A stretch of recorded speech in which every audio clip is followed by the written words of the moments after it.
कक्षा 10 सीखावाटी mission 100 2025-26 history का आपका चैप्टर नंबर 4 है औद्योगिकरण का युग।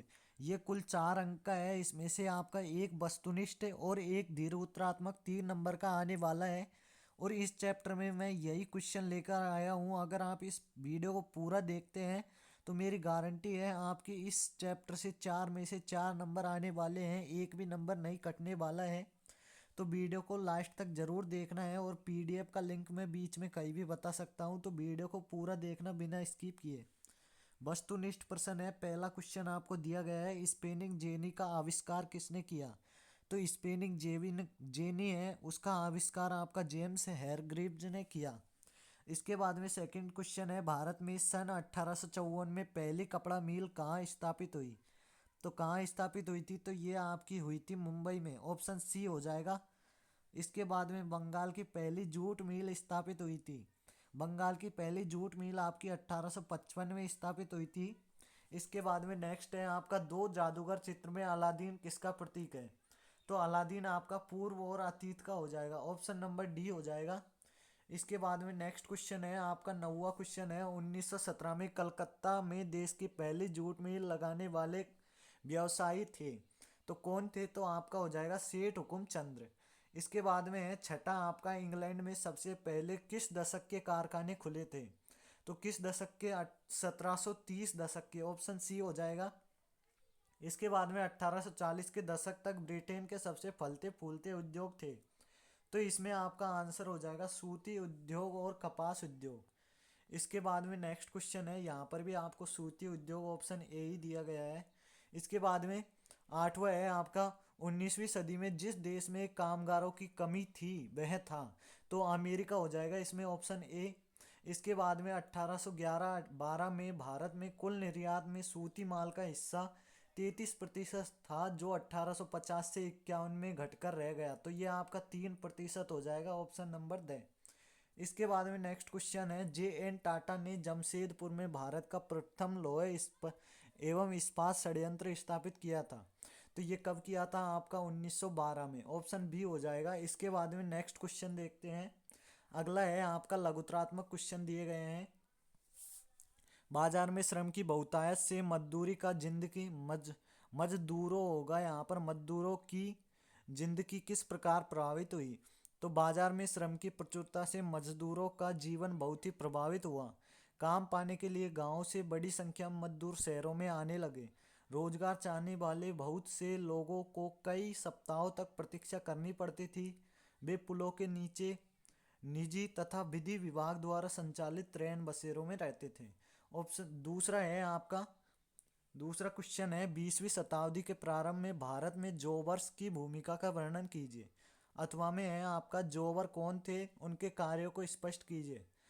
तो यहाँ पर उत्तर लिखेंगे, जोबर उद्योगपति नए मजदूरों की भर्ती के लिए प्राय एक व्यक्ति रखते थे। यानी उद्योगपति है वो मजदूरों की भर्ती के लिए एक व्यक्ति रखते थे जो जोबर कहलाता था। जोबर कोई पुराना विश्वस्त कर्मचारी होता था। इसके बाद में जोबर के क्या कार्य थे? वह अपने गांव से लोगों को लाता था, उन्हें काम का भरोसा देता था, उन्हें शहर में जमने के लिए मदद देता था और मुसीबत में पैसे से मदद करता था।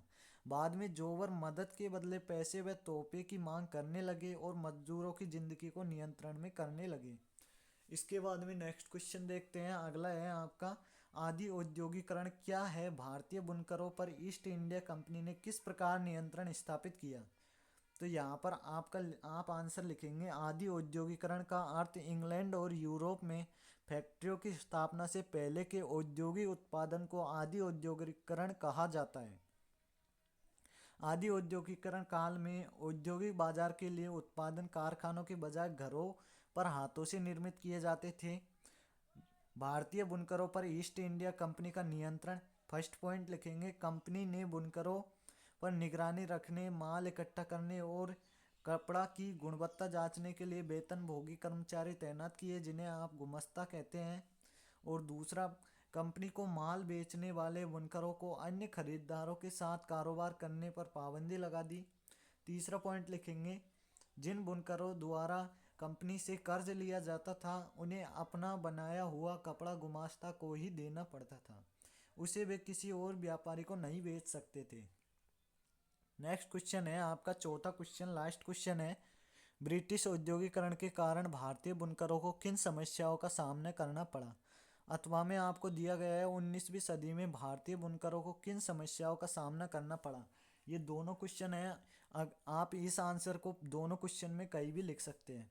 19वीं शताब्दी में भारतीय बुनकरों को निम्न समस्याओं का सामना करना पड़ा। पहली समस्या क्या थी, बुनकरों का निर्यात बाजार नष्ट हो रहा था और स्थानीय बाजार सिकुड़ रहा था।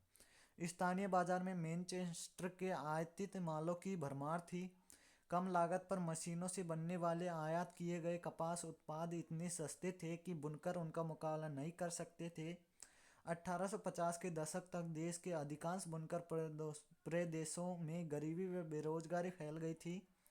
1860 के दशक में अमेरिका में गृहयुद्ध आरंभ होने पर भारतीय बुनकरों के लिए कच्चा माल मिलना अत्यंत कठिन हो गया। उन्हें मनमानी कीमत पर कच्ची कपास खरीदनी पड़ी। इस स्थिति में बुनकरों के लिए जीवन निर्वाह करना कठिन हो गया। तीसरा पॉइंट है, 19वीं सदी के अंत तक भारतीय कारखानों में उत्पादन होने लगा और बाजार में मशीनों की बनी चीज़ों से भर गए थे। तो दोस्तों ये आपका चैप्टर नंबर 4 था हिस्ट्री का, ये हमने कंप्लीट समाप्त कर दिया गया है। अगर आप इसको पूरा तैयार करते हैं तो मेरी गारंटी है इस पार्ट से आपका एक भी नंबर जाने वाला नहीं है। और चैनल को सब्सक्राइब कर दीजिए, क्योंकि हम सामाजिक विज्ञान और पूरी विषय के यहाँ पर आपको हर चैप्टर के इम्पोर्टेंट क्वेश्चन डालने वाले हैं। मिलते हैं नेक्स्ट वीडियो में, जब तक के लिए जय हिंद, वंदे मातरम।